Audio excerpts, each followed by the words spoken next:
नमस्कार साथियों, आप सभी का मेरे YouTube चैनल में बहुत बहुत स्वागत है। आज हम लोग राम काव्य से संबंधित महत्वपूर्ण प्रश्न उत्तर को देखेंगे। अगर आप लोग भी EMRS, JSSC, NVS, KVS या किसी भी TGT, PGT प्रतियोगी परीक्षा की तैयारी कर रहे हैं तो ये प्रश्न आप लोगों के लिए बहुत ही महत्वपूर्ण साबित होने वाली है। इसलिए आप इन प्रश्नों उत्तर को एक बार ज़रूर देखें और अपने दोस्तों से भी शेयर कर दीजिएगा। तो चलिए शुरुआत करते हैं। पहला प्रश्न है, कृष्ण गीतावली किसकी रचना है? तो इसका सही उत्तर है गोस्वामी तुलसीदास। दूसरा प्रश्न है, रामचरितमानस को तुलसीदास ने कितने समय में पूर्ण किया? तो इसका सही उत्तर है 2 वर्ष 7 माह 26 दिन। तीसरा प्रश्न है, संत हृदय नवनीत समाना किसकी रचना है? इसका सही उत्तर है तुलसीदास। चौथा प्रश्न है, विनय पत्रिका में पदों की कुल कितनी संख्या है? इसका सही उत्तर है 279। पांचवा प्रश्न है, राम भक्ति शाखा में रसिकोपासना का समावेश किसने किया? इसका सही उत्तर है अग्रदास ने। छठा प्रश्न है, भाषा निबंधमति मंजूल मातनोती किस कवि द्वारा रचित श्लोक का अंश है? इसका सही उत्तर है तुलसीदास। सातवां प्रश्न है, विनय पत्रिका में काशी के लिए किसका रूपक वर्णित है? इसका सही उत्तर है कामधेनु। आठवां प्रश्न है, को नृप हो हमें का हानि चेरी छाड़ी अब होब की रानी रामचरितमानस में प्रस्तुत पंक्तियाँ किसके द्वारा कही गई है? तो इसका सही उत्तर है मंथरा द्वारा। और ये प्रश्न बहुत ही महत्वपूर्ण है, इसे ध्यान में रखिएगा। नौवां प्रश्न है, कैलोग ने तुलसी की भाषा को क्या कहा है? इसका सही उत्तर है पुरानी बैसवाड़ी। 10वां प्रश्न है, अगुण ही सगुण ही नहीं कछु भेदा किसकी उक्ति है? इसका सही उत्तर है तुलसीदास। 11वां प्रश्न है, साहित्य को सूरसरी सम सबका हितकारी घोषित किसने किया है? इसका सही उत्तर है तुलसीदास ने। 12वां प्रश्न है, तुलसीदास ने किस काव्य की रचना सूरदास के अनुकरण पर की है? इसका सही उत्तर है गीतावली। 13वां प्रश्न है, केशव कही न जाए का कहिए देखत तव रचना विचित्र अति समुझी मन ही मन रहिए के रचयिता कौन है? इसका सही उत्तर है तुलसीदास। 14वां प्रश्न है, तुलसीदास की कुल कितनी कृतियों में उत्तरकांड संबंधी वर्णन प्राप्त होते हैं?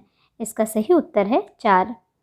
15वां प्रश्न है, कलिकाल से मुक्ति पाने के लिए तुलसीदास ने कौन सी रचना लिखी? इसका सही उत्तर है विनय पत्रिका। 16वां प्रश्न है, सीतायन के रचयिता कौन है? इसका सही उत्तर है रामप्रिया शरण। 17वां प्रश्न है, रामानंद ने किस पुस्तक में अपनी गुरु परंपरा का उल्लेख किया है? इसका सही उत्तर है रामार्चन पद्धति। 18वां प्रश्न है, अष्टयाम पुस्तक में किसकी दिनचर्या का वर्णन है? इसका सही उत्तर है राम की दिनचर्या का।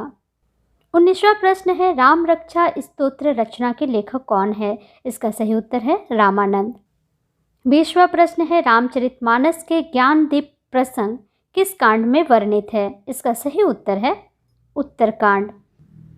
21वां प्रश्न है, तुलसीदास की किस रचना में संत महंतों के लक्षण वर्णित है?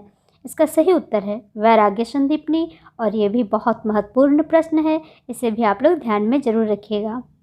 22वां प्रश्न है, सचिव वेद गुरु तिनी ज्यों प्रिय बोल ही भय आस राज धर्म तन तिनी कर हो ही बेगही नास।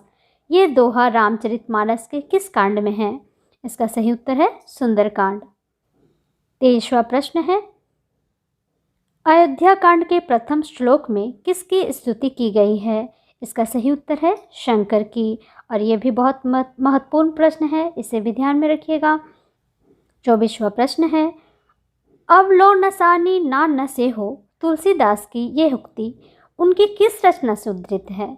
इसका सही उत्तर है विनय पत्रिका। 25वां प्रश्न है, कबहू जोग वियोग न जाके, देखा प्रकट बिरह दुखू ताके। उपर्युक्त पंक्तियां कहाँ से उद्धृत है और रचनाकार कौन है? तो इसका सही उत्तर है, यह पंक्तियां रामचरितमानस के अयोध्या कांड से ली गई है और इसके रचनाकार तुलसीदास जी है। 26वां प्रश्न है, राम भक्ति में रसिक संप्रदाय की शुरुआत किसने की? तो इसका सही उत्तर है रामचरण दास। 27वां प्रश्न है, हिंदी में राम भक्ति साहित्य से संबंधित प्रथम काव्य रचना कौन सी है? इसका सही उत्तर है राम रक्षा स्तोत्र। 28वां प्रश्न है, जयपुर के निकट गलता नामक स्थान पर रामानंद संप्रदाय की स्थापना किसने की थी? इसका सही उत्तर है कृष्णदास पैहारी ने। 29वां प्रश्न है, तुलसीदास किस दार्शनिक मत के भक्त कवि थे? इसका सही उत्तर है विशिष्टता द्वैतवाद। 30वां प्रश्न है, गोसाई चरित के रचयिता कौन है? देखिए यहाँ चरिता नहीं चरित होगा, ठीक है, इसे आप लोग ध्यान में रखिएगा। गोसाई चरित के रचयिता कौन है? तो इसका सही उत्तर है वेणी माधवदास। 31वां प्रश्न है, रामचरितमानस में विभत्स रस का प्रयोग किन कांडों में मिलता है?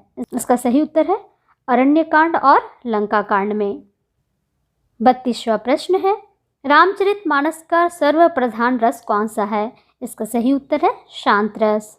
33वां प्रश्न है, तुलसीदास ने किन ग्रंथों में ब्रज भाषा का प्रयोग किया है? इसका सही उत्तर है कवितावली और विनय पत्रिका में ब्रज भाषा का प्रयोग किया है।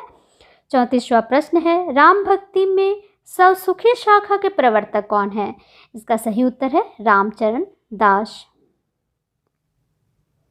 35वां प्रश्न है, तुलसीदास द्वारा प्रणीत कौन सा ग्रंथ दार्शनिक माना जाता है? इसका सही उत्तर है वैराग्य संदीपनी। 36वां प्रश्न है, बरवे रामायण की रचना तुलसी ने किसके कहने पर की? इसका सही उत्तर है रहीम। 37वां प्रश्न है, तुलसीदास ने कौन सी कृति अपने मित्र गंगाराम के लिए लिखी? इसका सही उत्तर है वैराग्य संदीपनी। 38वां प्रश्न है, रामचंद्रिका में कुल कितने अध्याय है? इसका सही उत्तर है 39। 40वां प्रश्न है, स्वामी रामानंद जी ने किस विरक्त दल का संगठन किया था और उसका क्या नाम है? देखिए, स्वामी रामानंद जी थे, उन्होंने एक विरक्त दल का संगठन किया था और उस दल, वो तो विरक्त दल था ही, लेकिन उस दल को आज हम लोग बैरागी दल के नाम से भी जानते हैं, ठीक है। तो यहाँ होगा उसका नाम, अगर पूछा जाए तो उसका आंसर होगा बैरागी। 41वां प्रश्न है, राम भक्ति मार्ग में दाम्पत्य मूलक उपासना को लेकर चलने वाली श्रृंगारी भावना के प्रवर्तक कौन थे? तो इसका सही उत्तर होगा केशवदास। 42वां प्रश्न है, नाभादासकृत अष्टयाम का वर्ण विषय क्या है? इसका सही उत्तर होगा समाज शैली का वर्णन। 43वां प्रश्न है, तुलसीदासकृत दोहावली में समाविष्ट विषय क्या है? इसका सही उत्तर है प्रेम एवं भक्ति, धर्म एवं नीति, आचार विचार एवं शास्त्र मत। 44वां प्रश्न है, तुलसीदास ने कौन सी रचना राम दरबार में भेजने हेतु लिखी? इसका सही उत्तर है विनय पत्रिका। 46वां प्रश्न है, तुलसीदास को वेद वेदांग दर्शन इतिहास पुराण में किसने पारंगत बनाया? इसका सही उत्तर है नरहरि दास ने। 47वां प्रश्न है, मैं पुनि निज गुरु सन सुनी कथा सो सूकर खेत पंक्ति किस ग्रंथ से ली गई है? इसका सही उत्तर है रामचरितमानस। 48वां प्रश्न है, राम को पाने का रास्ता संसार से होता हुआ गया है, ये संवाद किस विद्वान का है? इसका सही उत्तर है आचार्य रामचंद्र शुक्ल। 49वां प्रश्न है, प्रेम और श्रद्धा अर्थात पूज्य बुद्धि दोनों के मेल से भक्ति की निष्पत्ति होती है, यह कथन किसका है? इसका सही उत्तर है रामचंद्र शुक्ल जी का। 50वां प्रश्न है, तुलसीदास ने रामचरितमानस की रचना किस उद्देश्य से की थी? इसका सही उत्तर है राम कथा का स्मरण कराने हेतु। आज के लिए इतना ही साथियों, अगले वीडियो में मैं कृष्ण काव्य से संबंधित महत्वपूर्ण प्रश्नों को लेकर आऊँगी और आप लोगों को किस प्रकार के प्रश्न की आवश्यकता है ये भी ज़रूर बताइएगा, जिससे मैं और भी महत्वपूर्ण प्रश्न आप लोगों के लिए लेकर आ सकूँ।